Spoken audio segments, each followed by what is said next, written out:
नमस्कार विद्यार्थियों, मैं बलवीर सिंह। आज आप 11th क्लास के सामने हिस्ट्री की क्लास प्रारंभ कर रहा हूं। आप लोग इतिहास के बारे में जानकारी शुरू करें उससे पहले इतिहास को जानें। इतिहास है क्या? सीधा सीधा हम बोलते हैं इतिहास बीती हुई घटना। तो बीती हुई कौन सी घटना? वो घटना जो क्रमबद्ध तरीके से लिखी गई है, उस काल को किस काल में रखा जाएगा? इतिहास के साथ में रखा जाएगा। क्या इतिहास से पहले, लिखे जाने से पहले कोई घटना घटी नहीं थी? क्या घटी थी? तो उन घटनाओं को किस में रखा जाएगा? उन घटनाओं को रखा जाएगा प्राक ऐतिहासिक काल में, या इसको हम कहें तो इसको कहा जाएगा प्राक ऐतिहासिक काल। आप लोगों के इतिहास विषय के बारे में चर्चा करें तो इतिहास विषय में आप लोगों के 7 चैप्टर इसमें आएंगे, और 7 में से सबसे पहला जो पार्ट आपके आएगा उसमें आएगा विश्व की प्राचीन सभ्यता। विश्व की प्राचीन सभ्यता। देखो, ये जो सभ्यता शब्द है, ये सभ्यता शब्द बना है सभा शब्द से। इस सभा शब्द से सभ्यता शब्द की उत्पत्ति हुई। इस सभ्यता का अर्थ क्या होगा? 2 शब्द यहां ले रहा हूं। एक शब्द आ रहा है सभ्यता और दूसरा शब्द आ रहा है यहां पर संस्कृति। अगर आपसे कोई पूछे कि सभ्यता किसे कहा जाता है, तो हम सभ्यता शब्द का सीधा सीधा अर्थ क्या बताते हैं? उठना, बैठना, खाना, पीना, रहना, पहनना, ये सारी की सारी जो चीजें, वो सारी की सारी चीजें किसमें आएगी? सभ्यता में। फिर अगर मैं आपसे संस्कृति के बारे में पूछूं तो संस्कृति शब्द का क्या अर्थ बताएंगे? सभ्यता और संस्कृति दिखने में दोनों कैसी है? एक जैसी है। संस्कृति के बारे में भी कहूं तो हम संस्कृति क्या कहेंगे? वही तौर तरीके। तो तौर तरीके इसमें भी आए, तौर तरीके इसमें भी आए। फिर दोनों में अंतर क्या रहा? बड़ा भारी अंतर है दोनों में। अगर आपसे पूछा जाए आप कौन हो, तो आप क्या कहोगे? आप शरीर हो या आत्मा? अगर हम कहें हम शरीर है, तो मरने के बाद में भी शरीर पड़ा रहता है, उस शरीर का कोई अस्तित्व नहीं। और अगर आप कहो आत्मा है, तो आत्मा तो बिना शरीर के भी है।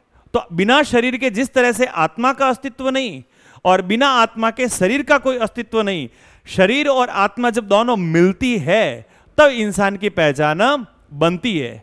ठीक उसी प्रकार ये सभ्यता और ये संस्कृति 2 अलग अलग चीजें।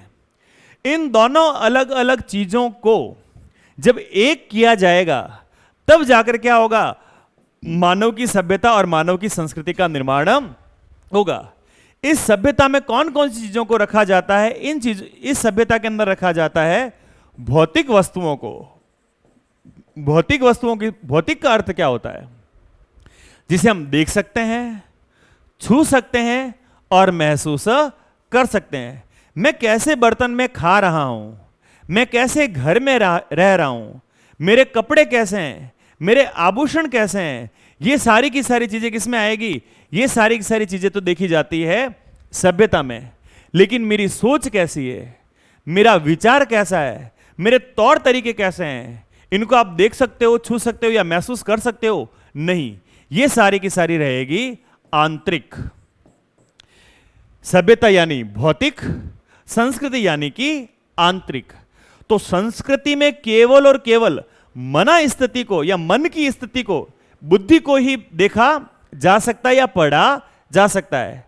मैं चम्मच से खाना खा रहा हूं, मैं हाथ से खाना खा रहा हूं, मैं प्लेट में रखकर खा रहा हूं, या मैं कटोरी में रखकर खा रहा हूं, मैं पत्थर पे रखकर खा रहा हूं, ये सारा का सारा जो होगा वो किसके साथ में रहेगा? वो सारा का सारा इस संस्कृति के साथ में रहेगा।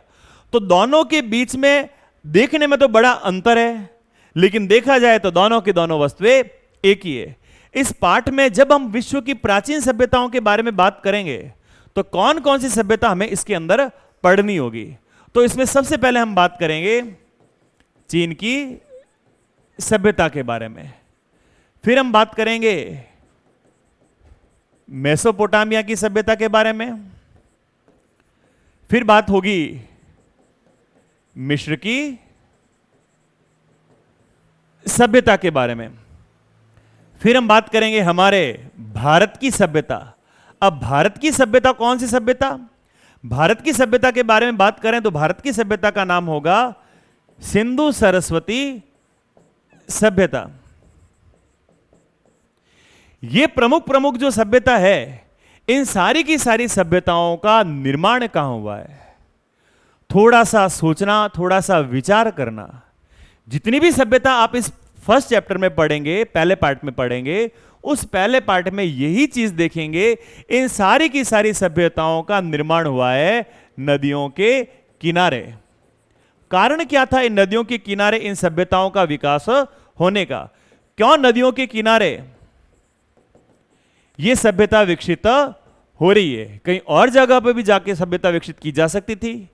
आखिर में ऐसा क्या मूल कारण था कि प्राचीन काल का जो मानव है, वो प्राचीन काल का मानव इन नदियों के किनारे जाकर बसता है? सबसे पहले कारण के बारे में हम पढ़ें तो इन नदियों के किनारे उसको आसानी से प्राप्त हो जाता था पेयजल, पीने का पानी। और जरूरतें पूरी हो या न हो, पीने के लिए पानी परम आवश्यक होगा। और उस पानी की आवश्यकताओं को आसानी से कहां पूरा किया जा सकता था? नदी के किनारे। तो उस प्राचीन काल के मनुष्य ने अपने आप को कहां ढाला? नदी के किनारे। और कहां रहना प्रारंभ किया उसने? नदियों के किनारे रहना प्रारंभ किया। दूसरे नंबर पे हम बात करें, जब आप 3 काल को इतिहास में बांटते हैं तो इतिहास के 3 कालों के अंदर सबसे पहला काल तो आ जाता है प्राचीन काल, फिर आ जाता है मध्यकाल, और फिर आ जाता है आधुनिक काल। इस प्राचीन काल को फिर हम 3 भागों के अंदर बांट सकते हैं। कौन कौन से? पूरा पाषाण काल, मध्य पाषाण काल और पाषाण नवपाषाण काल। पूरा पाषाण काल, पूरा पाषाण काल के बारे में बात करें तो पूरा पाषाण काल के अंदर उस प्राचीन मनुष्य को किसी प्रकार की कोई वस्तु की जानकारी नहीं थी। उसका जीवन यथावत एक पशु की तरह था। जिस तरह से पशु जीवन जी रहा है, वही गुफाओं में रहना, जो कुछ सड़ा गला फल फूल कंदमूल मिलता उसको प्राप्त करके अपना पेट भरना। मध्यकाल में आया, धीरे धीरे उसकी बुद्धि विकसित होती गई, और बुद्धि विकसित होने के बाद अब उस प्राचीन कालीन मनुष्य ने अपने आप को थोड़ा सा और अधिक व्यवस्थित करना प्रारंभ किया। उसने पत्थर से औजार बनाए, और पत्थर से कौन से औजार बनाए? जो सर्दी गर्मी बरसात की वजह से चट्टानें टूट फूट कर गिर रही थी, उसमें से कुछ नुकीली नुकीली चट्टानों के टुकड़ों को उठाया और उन चट्टानों को अपने औजारों के रूप में काम लेना उसने प्रारंभ किया। नवपाषाण काल में भी औजार पत्थर के ही थे, लेकिन अब इन औजारों में थोड़ी सी उसने कारीगरी दिखानी प्रारंभ कर दी। नवपाषाण काल के जो औजार थे वो थोड़े छोटे, चमकीले और चिकने। उसने हाथों से या पत्थरों से घिस घिस कर उनको चिकना किया, उनको चमकीली परत चढ़ाई और उनको और अधिक नुकीला बनाकर छोटे छोटे आकार में उनको बनाना प्रारंभ किया।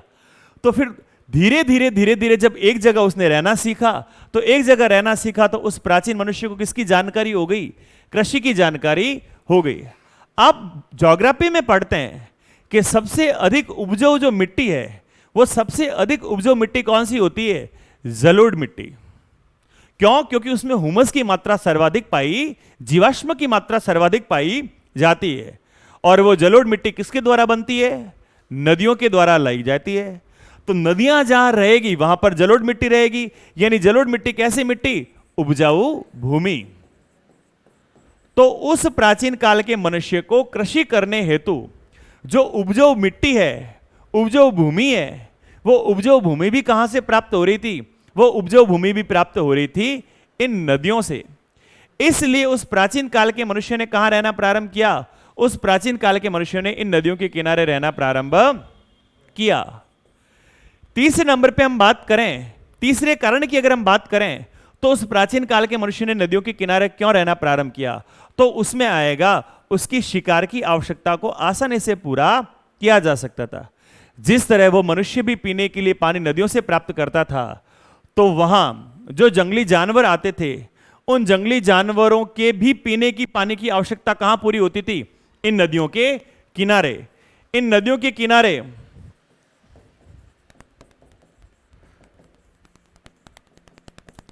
नदियों के किनारे जब जानवर पानी पीने आते थे, आसानी से ये क्या कर सकते थे? शिकार कर सकते थे।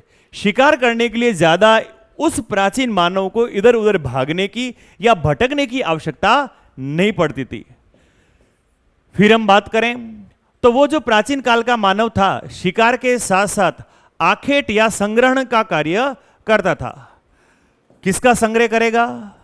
वो प्राचीन काल का मानव करेगा। वनों से उसको कई सारी वस्तुएं प्राप्त हो रही है। अब वनों से कौन कौन सी वस्तुएं प्राप्त हो रही है? वनों से प्राप्त हो रहे से उसको कंद, मूल, फल और फूल, ये सारे के सारे जो जंगल होंगे, वो सारे के सारे जंगल कहां होंगे? नदियों के किनारे। और नदियों के किनारे जब जंगल होंगे तो जंगलों से आसानी से ये कंद, मूल, फल, फूल आदि प्राप्त कर सकता है।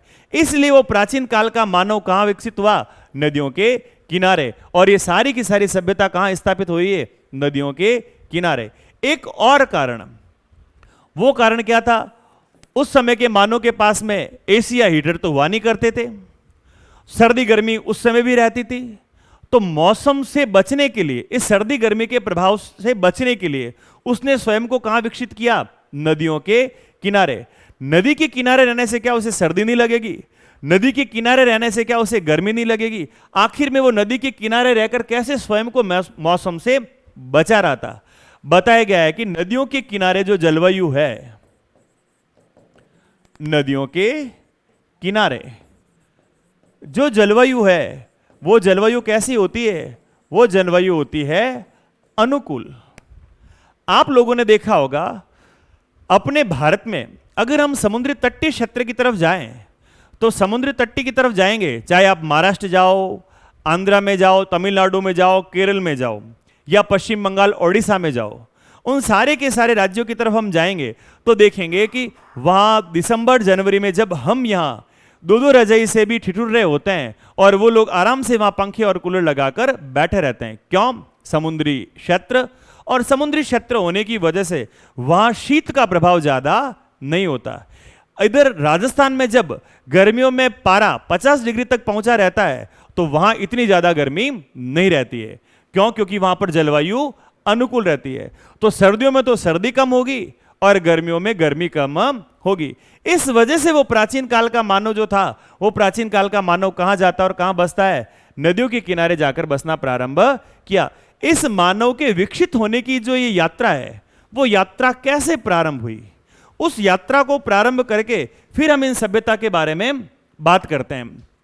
तो उसकी विकास यात्रा के बारे में बात करें तो आप लोगों ने यह सुना होगा कि मानव जो था वो बंदर ही था और बंदर से ही वो मनुष्य के रूप में आया। बिल्कुल सही बात है। मानव बंदर था, हुबहू आकृति बंदर से मिलती जुलती थी। बंदर 4 पांव से चलता था, मनुष्य भी 4 पांव से चलता था। लेकिन धीरे धीरे उस मानव ने 4 पांव की जगह 2 पैर से चलना प्रारंभ किया। जब उस मानव ने 2 पैर से चलना प्रारंभ किया तो उसके आगे वाले ये जो 2 पैर थे, वो 2 पैर बिल्कुल फ्री हो गए। जब ये फ्री हुए तो उस मनुष्य ने थोड़ा सा चिंतन किया और चिंतन करने के बाद उसने पाया क्यों ना मैं इनका कुछ और जगह पर इस्तेमाल करूं। तो उसने अपने बच्चों को संभालने के लिए, शिकार करने के लिए, औजार और हथियार पकड़ने के लिए इन पैरों को हाथों के रूप में इस्तेमाल करना प्रारंभ किया। एक यहां पर शब्द आएगा होमो सैपियंस। ये होमो सैपियंस क्या है? आधुनिक मानव जो है, उस आधुनिक मानव को क्या कहा गया है? उस आधुनिक मानव को होमो सैपियंस कहा गया है। चिंतनशील मनुष्य, उसकी बुद्धि विकसित हो चुकी थी। यह मनुष्य जो था वो किस श्रेणी में आ रहा था? यह आ रहा था प्राइमेट श्रेणी में। क्या होता है ये प्राइमेट? इस प्राइमेट श्रेणी की 3 प्रमुख बातें। कौन कौन सी प्रमुख बातें? सबसे पहली बात, शरीर पर होने चाहिए बाल। शरीर पर बाल। जितने भी जीव जिनके शरीर पर बाल है वो किस श्रेणी में आएंगे? प्राइमेट। अब बाल के साथ साथ दूसरी बात और जो दूसरी शर्त है उस शर्त को भी पूरा किए हुए होना चाहिए। दूसरी शर्त कौन सी होगी? शरीर पर बाल के अलावा दूध पिलाने के लिए होनी चाहिए ग्रंथियां, दूध पिलाने की ग्रंथियां। तीसरे नंबर पे हम बात करें तो उन जीवों की जो संतान होगी वो संतान उसी रूप में होगी। संतान उसी रूप में होगी। क्या तात्पर्य इस बात का? देखो, चिड़िया जब अपने बच्चे को जन्म देती है तो चिड़िया का बच्चा होता तो चिड़िया के जैसा है, लेकिन जिस समय उसका जन्म होता है उस समय चिड़िया का बच्चा चिड़िया के जैसा नहीं होता है।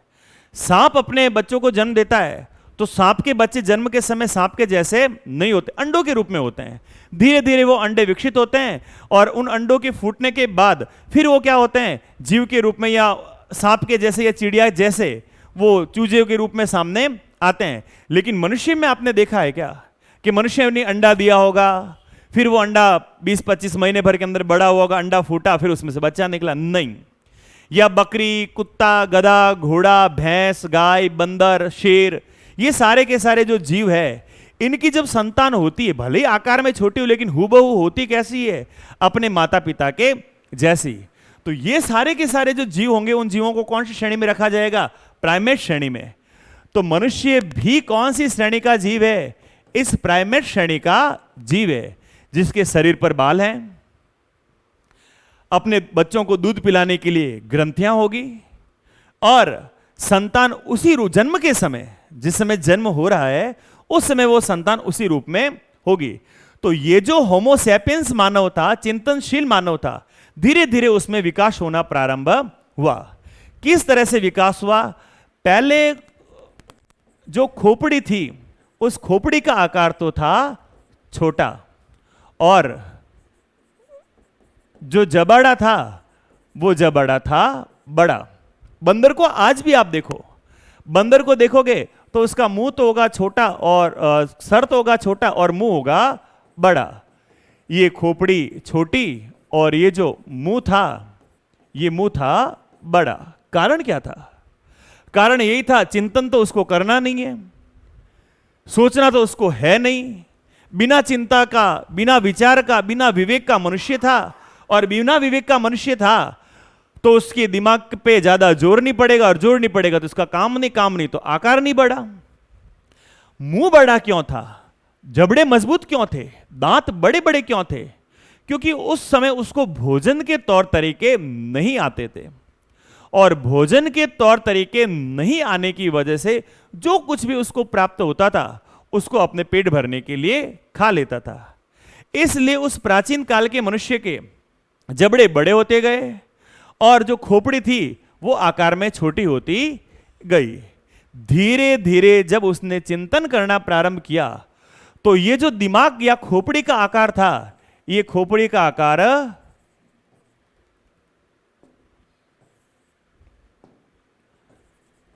बढ़ता गया।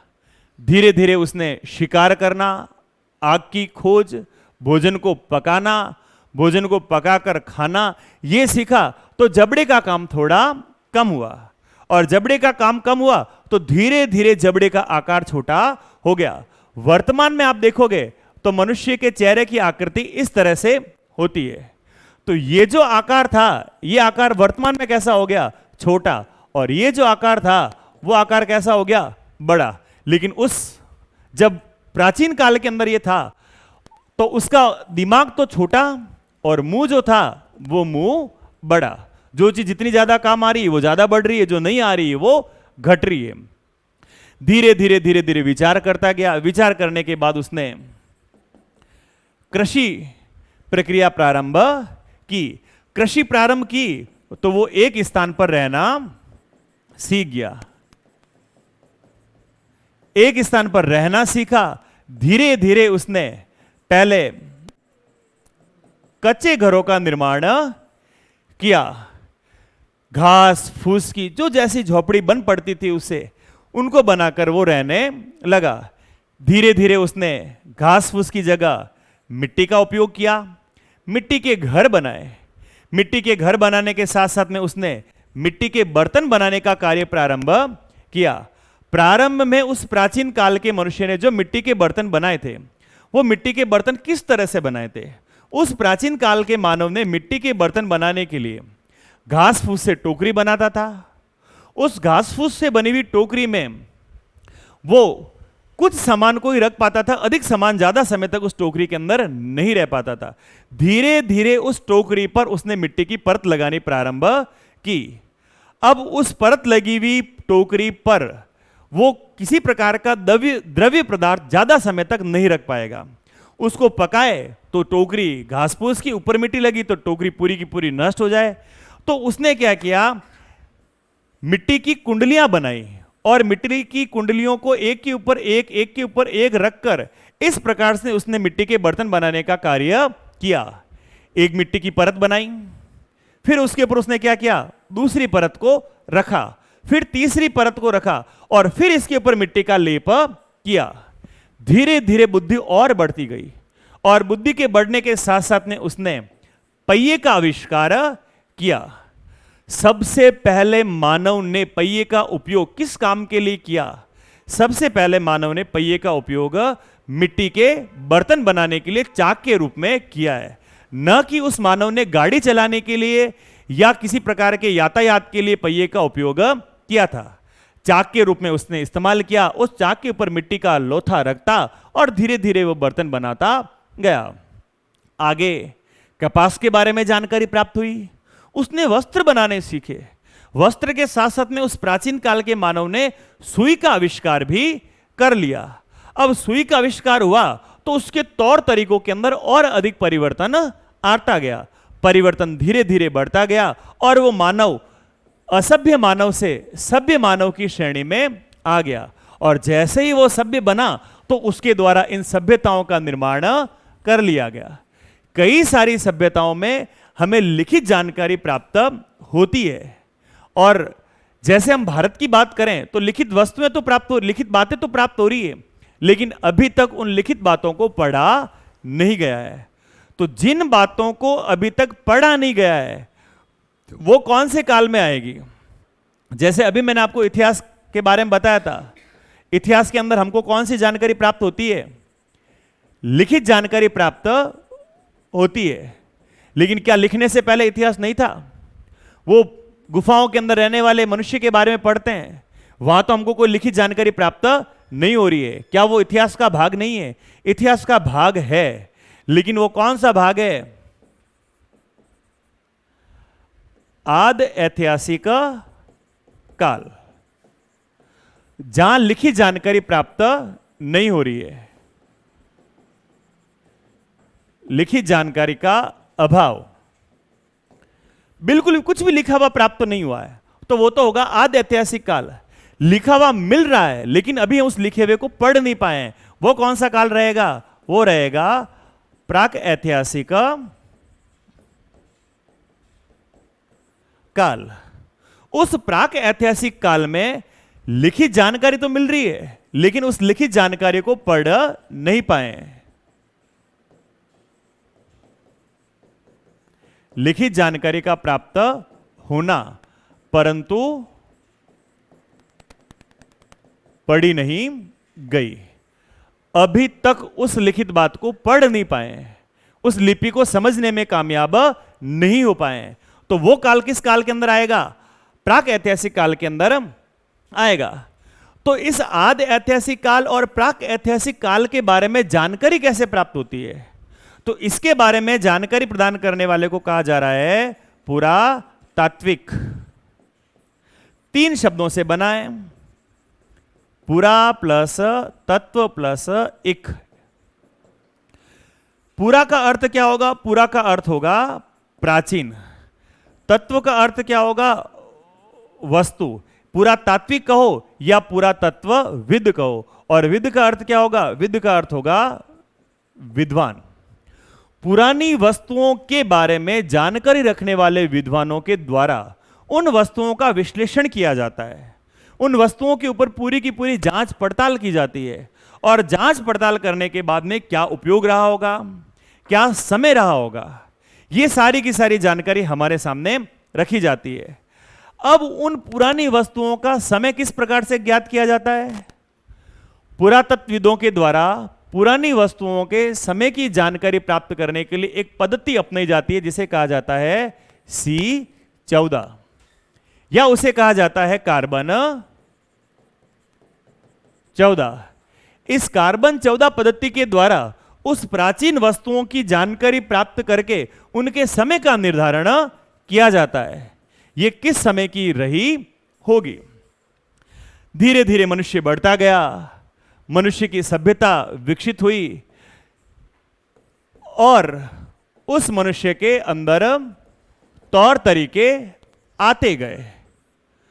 उन तौर तरीकों में वो जो प्राचीन काल का मानव था, उस प्राचीन काल के मानव ने क्या क्या सीखा, क्या क्या उस काल के अंदर घटना घटित हुई, उन सारी की सारी बातों को हम इस पाठ के अंदर पढ़ेंगे, जिसका नाम है विश्व की प्राचीन सभ्यता। विश्व की प्राचीन सभ्यता के बारे में बात करें, सबसे पहले मैं एक सभ्यता शुरू करूंगा जिसका नाम है मिस्र की सभ्यता।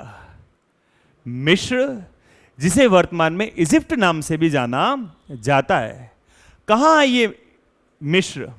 आप लोगों को विश्व के इतिहास के बारे में जब पढ़ रहे हैं तो थोड़ा सा हमारे दिमाग में विश्व का नक्शा भी होना चाहिए, और विश्व के 7 महाद्वीप जो है, उन 7 महाद्वीप की जानकारी जब तक प्राप्त नहीं होगी तब तक हम विश्व के इतिहास को समझ नहीं पाएंगे। आइए इन 7 महाद्वीपों को समझने की एक थोड़ी सी हल्की सी कोशिश करते हैं।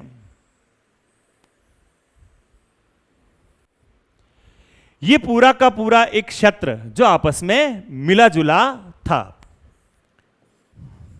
इसे क्या कहेंगे? इसका नाम तो रहेगा एशिया महाद्वीप। ये हो जाएगा यूरोप, ये हो गया अफ्रीका महाद्वीप। इधर आपके आ जाता है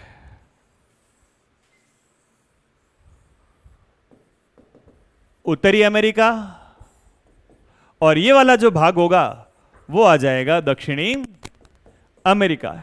एक छोटी सी पोटली यहां पर पड़ी है, उसका नाम हो जाएगा ऑस्ट्रेलिया, और नीचे जन शून्य महाद्वीप जहां पर किसी प्रकार के मनुष्य का निवास स्थान नहीं है, वो हो जाएगा अंटार्कटिका। ये विश्व के 7 महाद्वीप। बात चल रही है हमारी मिस्र की सभ्यता के बारे में।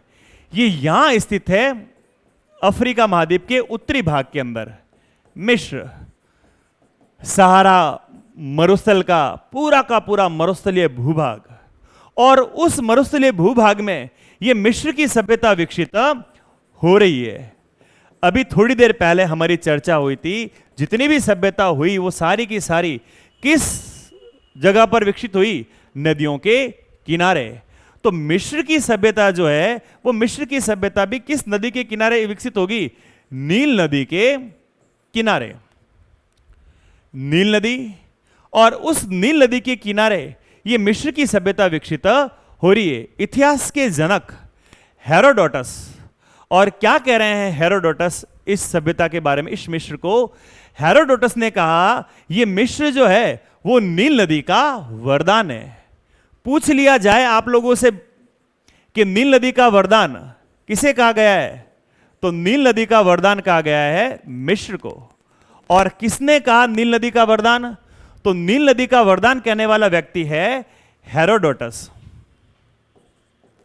हेरोडोटस, और हेरोडोटस को क्या कहा गया? इसको कहा गया है इतिहास का जनक या इतिहास का पिता। क्यों? क्योंकि सबसे पहले इतिहास लेखन का कार्य जो था, वो इतिहास लेखन का कार्य किसके द्वारा प्रारंभ किया गया? इस हेरोडोटस के द्वारा प्रारंभ किया गया। चारों तरफ मरुस्थलीय भूभाग, और उस मरुस्थलीय भूभाग में इस नील नदी के किनारे ये मिस्र की सभ्यता विकसित हो रही है। मिस्र के जो शासक थे, उन मिस्र के शासक को क्या कहा जाता था?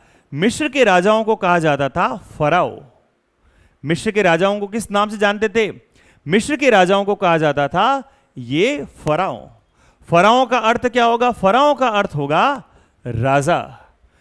मिस्र के इतिहास की विश्व को देन क्या है?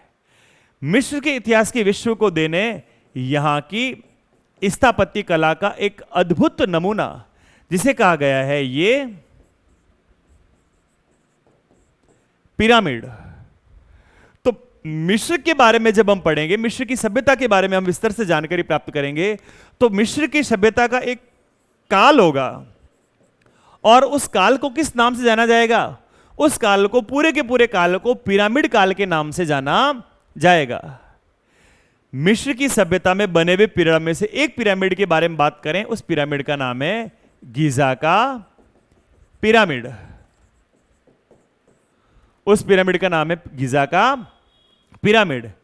गीजा के पिरामिड के बारे में बताया गया है, ये गीजा का पिरामिड इतना बड़ा है कि इस गीजा के पिरामिड के सामने चीन की दीवार भी छोटी प्रतीत होती है। बताया गया है कि जब इस गीजा के पिरामिड के ऊपर से चढ़कर देखा जाए तो नीचे जो लोग रह रहे हैं या चल रहे हैं, वो ऐसा लग रहे हैं मानो कोई कीड़े मकोड़े रेंग रहे हैं।